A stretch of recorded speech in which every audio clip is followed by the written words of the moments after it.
Oh, viewers, I heard about a car that was in the area where I am at the moment, offered by someone who's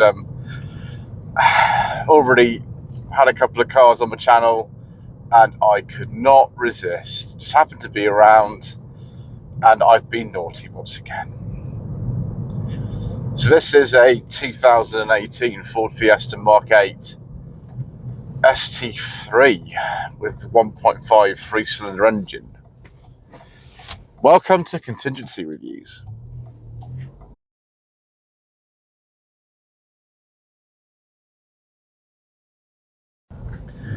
So the Mark VIII Fiesta was launched in 2017 and actually was discontinued in 2023, although some cars were registered into 2024.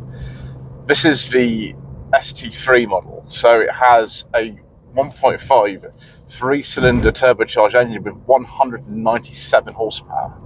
Apparently it does 0 to 60 in about 6.3 seconds. This car is apparently a little bit modified. We've got a different intercooler and a different air filter on this. We don't actually know if this has been chipped or not. It might have been. Phil, who owns it, is going to see actually when he takes it down to a dyno and have a look at it. The suspension apparently is sounded the same as the exhaust. Actually, we've got an active exhaust on this. So if I put it into sport mode, if I just press this button down here, put it in sport mode, the throttle response is sharper. We should get, yes, more exhaust noise. Yes. Yes, we're going quite fast, viewers. I think I'm going to have to be quite careful, otherwise I'm going to end up in prison. So just take it a bit easy. Just slip it into sixth gear, and let's just turn off the sport mode, because that will slow me down slightly. Don't put it in the racetrack mode, because that turns off the ESP. So other engines available in Mark VIII Fiesta are a 1.1 with either 69 or 73 horsepower. Sources tend to vary depending on what that produces. I think it's actually a 69, to be honest. Then a 1.1 with 83 horsepower. Then we get onto the 1 litre ones with turbos, 93, 98, 123, 138, 152 horsepower. There are also some diesels available, but as usual, due to controversial government legislation and all kinds of other reasons, we don't talk about diesels on this channel. So let's come to a stop and just put it into first and see if we can pull away nice and smoothly. Yep.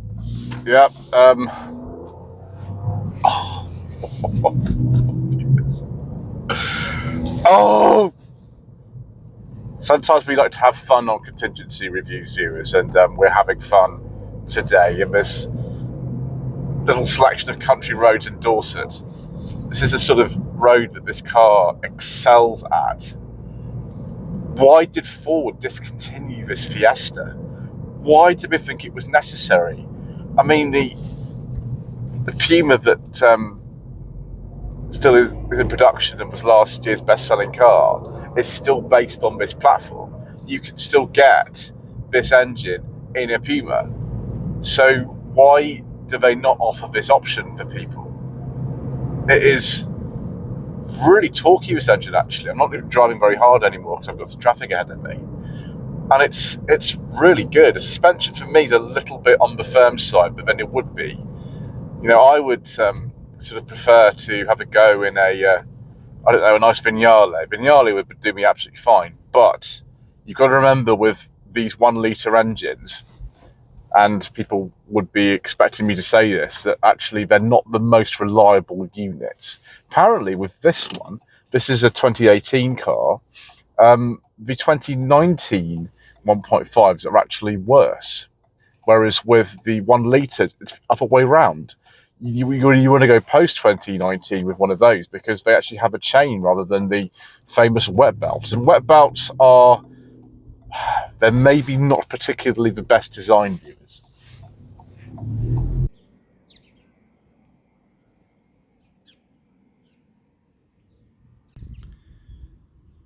Right, viewers, let's have a look at this early Mark 8 Fiesta ST3.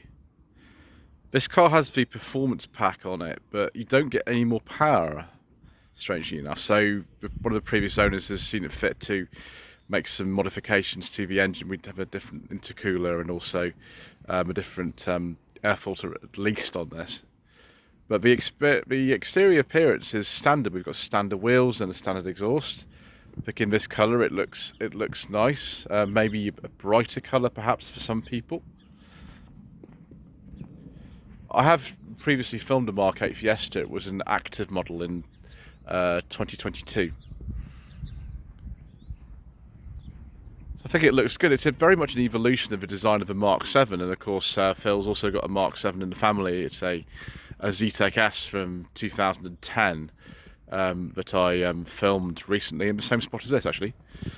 So he's very familiar with this sort of more modern Fiestas. Boot's slightly bigger than on a Mark 7. It's about 296 litres, although it's very much, again, similar.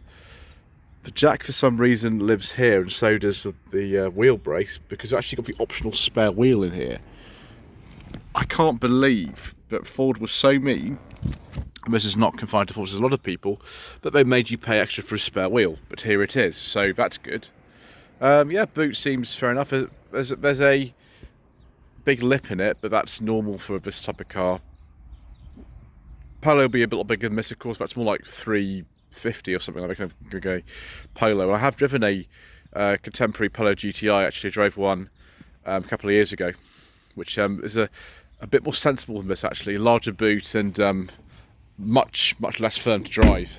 So we've got reversing camera and parking sensors. We've got sort of the rear diffuser as well, and a rear spoiler, and all kinds of fun like that. Yeah, the wheels look good. They're in nice condition, actually, these wheels. So before the facelift in 2022, you could get a 3-door like this, or a 5-door. After the facelift, which only lasted, well, I don't know, it was maybe 18 months or so, it was only available as a 5-door. So you've got full performance branding on the sills, and when you start up the infotainment system, it does that as well. Fortunately, the door cards are unrelenting hard plastic, but then that's normal for this type of car, really. Yeah, I think it looks good. It's a shame you can't buy a new one anymore, but there we go. For some reason, the LED lights are sort of blinking. It doesn't actually show on real life. It's only on camera that they blink like that because of the refresh rate. Right, Mr. Manning from the Matty's Cars channel requires me to get in the back of 2- and 3-door cars, so we shall. Right, right, okay, let's have a look to see if we can get in. It's very, very dark in here, isn't it, viewers? We need a sunroof or something. I'm not sure if you can get one of those. Right. Claro seats, excellent, like an old XR3i. Okay, yeah, it is pretty dark in here. Let's see if we can just show us on camera. Yeah, it's all right.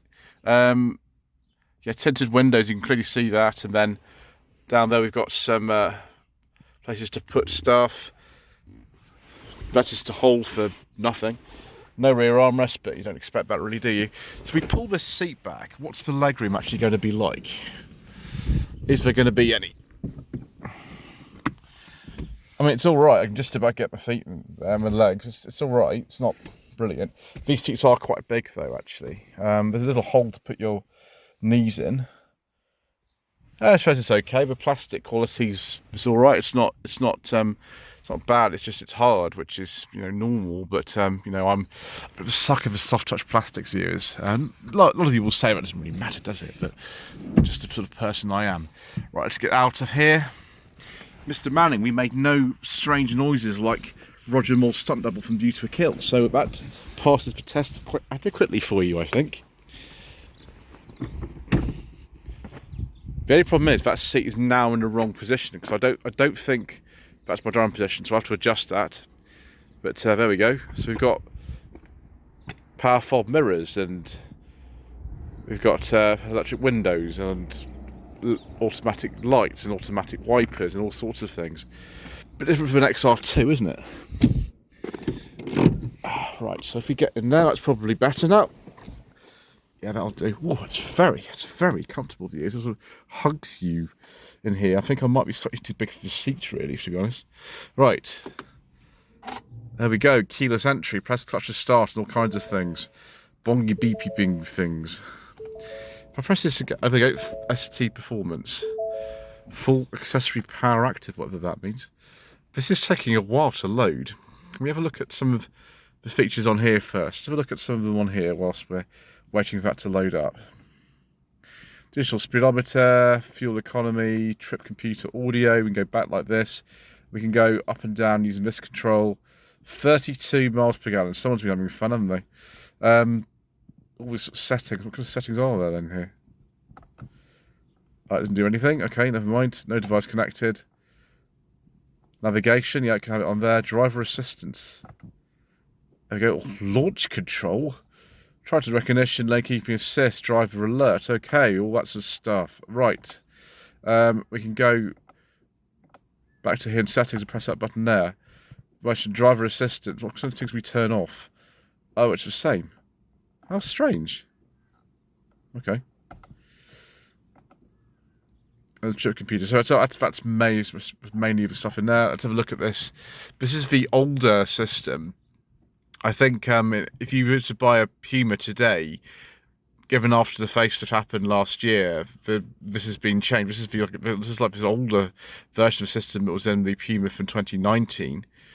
It's actually got physical controls here for the climate control, heated seats, heated steering wheel, front heated heated windscreen, and yeah, it's not too bad. I think this is ST3 system as far as I can remember now. And actually, you've got shortcuts at the bottom. So, I wonder what happens if you want to just go to the home screen. Is there actually a home screen button on this thing at all? Oh right, that's sound setting. Okay, it's not too bad. I mean, for one of these systems. Yeah, here we are on Legitimate Travers. Yep. Yep. Nothing extraordinary so far, really, is there? Clock, Bluetooth. Sure, we've got Apple CarPlay and Android Auto in here. Yep, Apple CarPlay, Android Auto. I think that's mainly what we need to do. Now, do we have the My Key system on this, which reduces the power depending on who you want to be driving this? Let's have a look at that, see if we can have that system on here. No, maybe we don't have it on here. Oh right, no, we don't want to continue. No, let's not touch that. We don't want to mess that up. Right. Yeah, there's nothing that extraordinary in here, is there? Hang on, will it tell me if there's it's about sync? Here we go. Yeah, sync 3. I was right. Nice to be right about something for what to do is.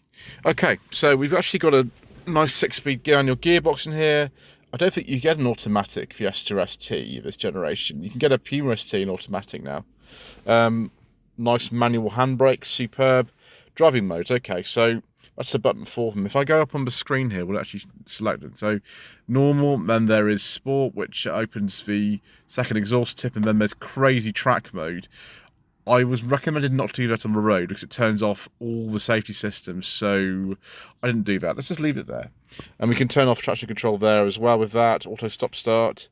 We've got USB port there. There's another USB port down in here as well. You can barely see that sort of there. There you go. Door pockets, they're not quite as big as I'd imagine for a car like this. Look at that area there where you don't get them, which is a bit annoying. Do we have a sunglasses holder? Yes, we do. It's just there. Now, does my glove box allow my secret mission documents to go in? I think the answer is no. No, it does not. Rubbish. Oh, well, they'll go in there, won't they? Yeah, it's good. I mean, I prefer Vignale myself. I mean, I like Vignale. I'm sort of Vignale kind of person. Now that gear doesn't exist anymore, but there we go. Yeah, steering wheel's good enough. Feels very, very sort of chunky. We've got a flat bottom, it's an ST and all sorts of things like that. Right, I suppose what we're going to do now, apart from seeing if we've got a soft touch dash, which we have. I'm very impressed with it. It's a nice soft touch dashboard.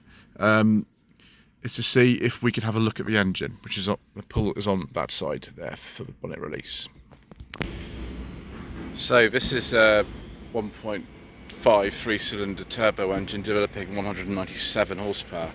Despite this car being an ST3 performance pack, you don't get any extra performance with a performance pack, if that makes sense, which is a bit rubbish, but never mind. We've got a modified air filter in here that probably gives you maybe 15 horsepower.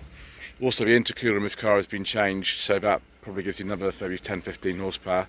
So we're not entirely sure what this is putting out. It will be taken to a dyno, and Phil will see.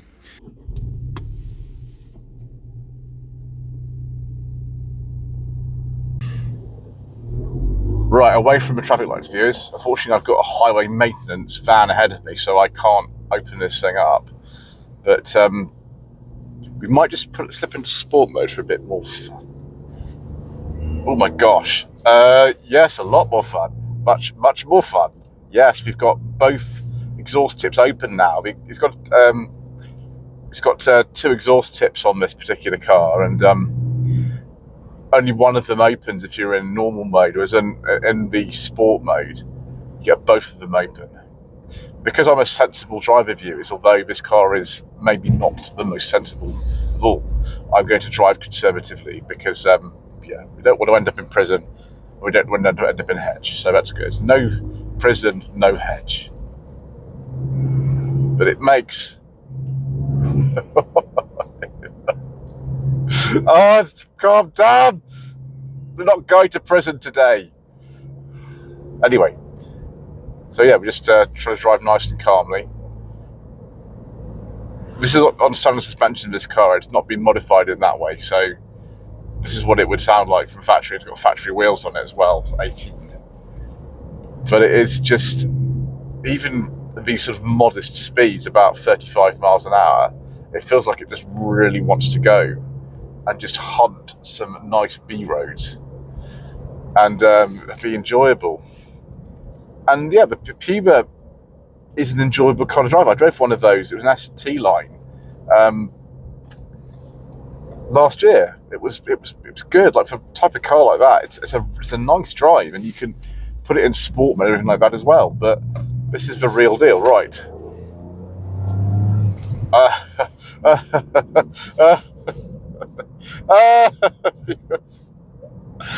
Yes, I'm doing 40 miles an hour in a 40 limit, and we can't go any faster, so we shall have to slow down through this corner and then accelerate again through it. That's what we'll do. Yeah, very, very nice steering, very direct, nice weighting to it. You can see why people absolutely love these, and they still love them today. Why didn't Ford think that they could just keep making this? Why do we need to just have the Puma? No wrong with it particularly, but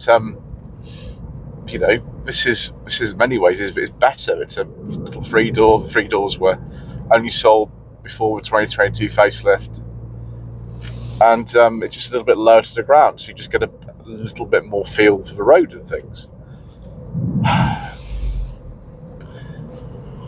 Anyway, let's stop sort of going on about things, and let's sort of try to return to some normality, shall we?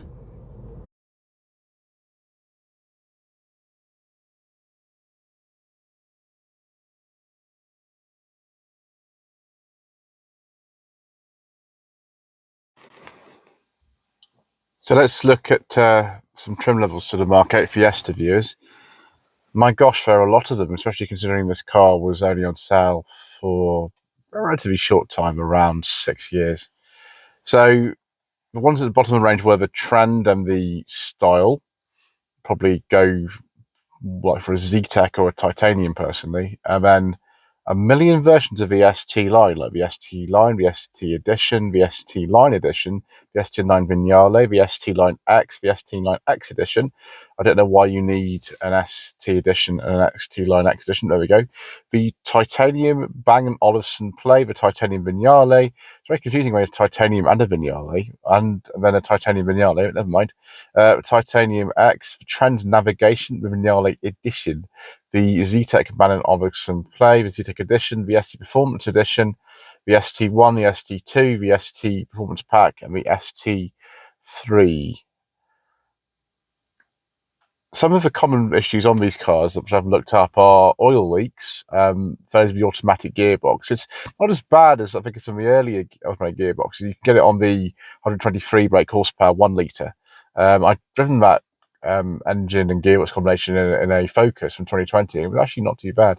Like a Mark 7, you get worn suspension, especially with front and rear bushes, and also I imagine the drop links if it's anything like a Mark 7. The door seals, you've got the door edge protectors on this car. Yeah, the EcoBoom engines. 1 litre, you want to go for a post 2019 car, really, and on this car, a pre 2019 car, bizarrely. Clutch well, this is fine. The batteries can be problematic, and there are a number of recalls. I've also got this interesting brochure from when this car was new. The STs came in 2018. This is February 2018 brochure, as you can see here. And there are a stupid number of like engine options. It's when they had to test every variant for the WLTP cycles, whatever. And this whole page is all the engines that are available, including some we can't talk about. Isn't that crazy? And of course, you can see here that the 3 doors are very much available. All sorts of different things in here, which we won't sort of go into. This isn't a quarter light channel, viewers, although that is interesting. But there's interior. So, viewers, should you consider a Ford Fiesta Mark 8 ST? I don't see why not. I mean, I quite enjoy driving this car. It's not really exactly the specification I would have, and I'd have a Vignale if it were me. But it is a lot of fun, particularly with that sport mode. Anyway, thank you ever so much indeed once again for watching. Please don't forget to subscribe to the channel, like this video, leave a comment below, and we shall see you again soon for some more last-minute reviews.